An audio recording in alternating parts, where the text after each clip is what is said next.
सबसे पहले हम देखेंगे ग्लाइकोलाइसिस को कि ये इसके अंदर पहला स्टेप क्या होता है। देखिएगा ग्लाइकोलाइसिस के अंदर हमने पहले लिया ग्लूकोज को, क्योंकि हमारे पास किस चीज की ब्रेकडाउन होनी है रेस्पिरेशन के अंदर, ग्लूकोज की। तो सबसे पहले ये ग्लूकोज आ गया। अब हम करेंगे इसकी ब्रेकडाउन। क्या करेंगे? ये ब्रेकडाउन हो गई इसकी, क्योंकि हमें एक चीज का पता है कि ग्लूकोज हमारे पास कितने कार्बन कंटेनिंग कंपाउंड है?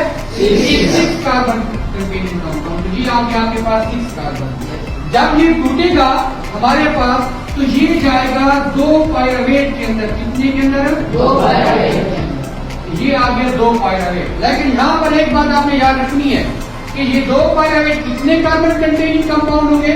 तो एक पायरावेट बना है 3 कार्बन कंटेनिंग कंपाउंड, क्योंकि हमारे पास ये देखो ग्लूकोज कितने का था? 6 का था। आप ये कितने के बन गए? 3 के 2 बन गए। अब यहाँ पर एक बात आप लोगों ने याद रखनी है, जैसे हमने पहले भी पढ़ा था कि हमारे पास इधर 2 NAD होंगे, पढ़ी ना?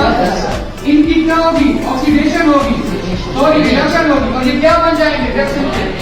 2 NADH बन जाएंगे। समझ आ गई? और इधर हमारे पास पढ़ा होता है क्या?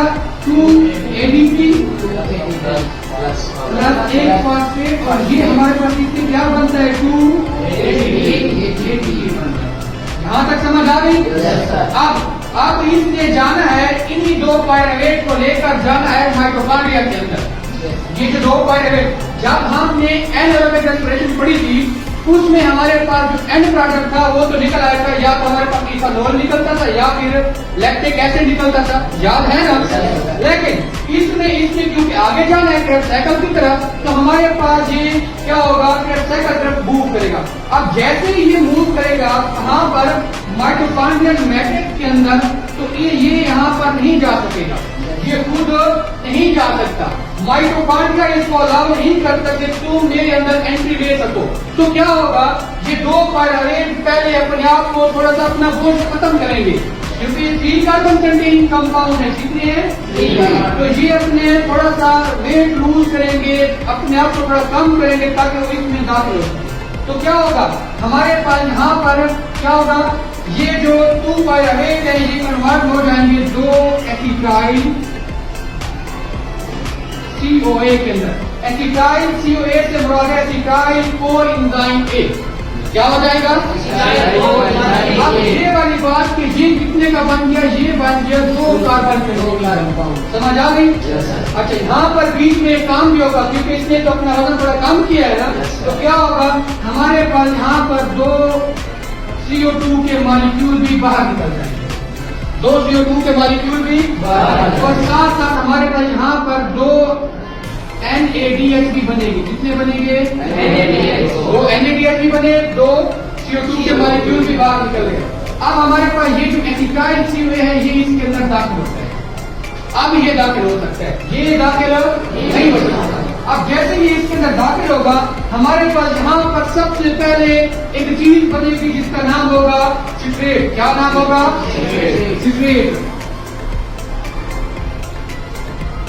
ये सिट्रेट बनेगा।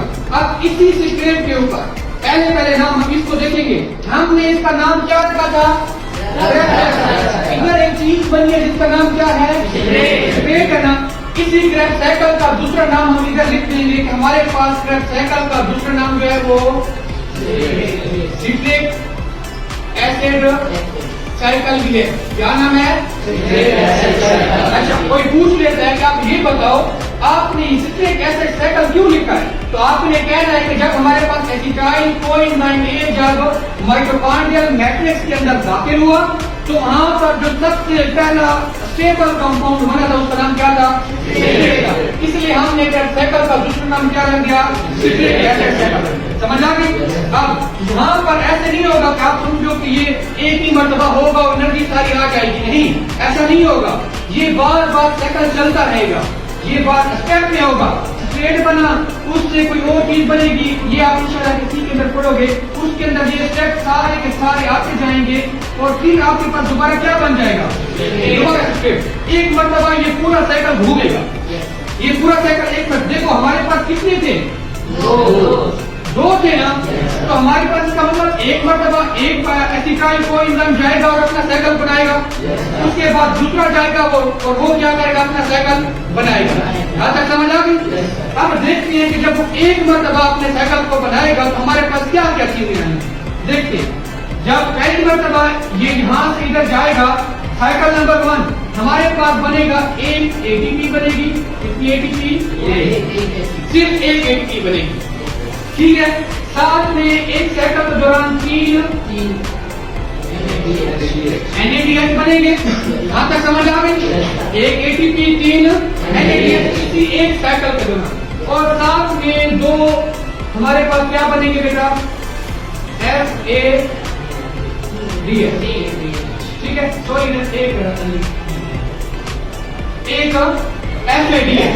एक FADH, 3 NADH और एक ATP।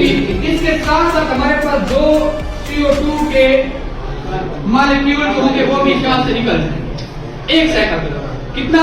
एक साइकिल। अब यहाँ पर कितने थे? तो दूसरा भी तो चलेगा ना, तो साथ में हम इसके एक और साइकिल लिख देते हैं कि एक ATP दूसरे साइकिल से भी आगे जब दूसरा चलेगा तो कितने NADH आएंगे? 3 NADH दोबारा आ गए। दूसरे साइकिल FADH कितने आएंगे? 1 और कार्बन डाइऑक्साइड कितने? 2 आ गए। अब देखो हमारे पास ये कितनी कार्बन डाइऑक्साइड आ चुकी है? ये बाहर निकल चुकी है और 2 ये पड़ी हुई है। 4 + 2 4 + 2 कितने हो गए? 6। तो हमारे पास ये 6 कार्बन डाइऑक्साइड तो निकल गया ना। पहली चीज आ गई है हमारे पास। अब हम देखेंगे बाकी चीज।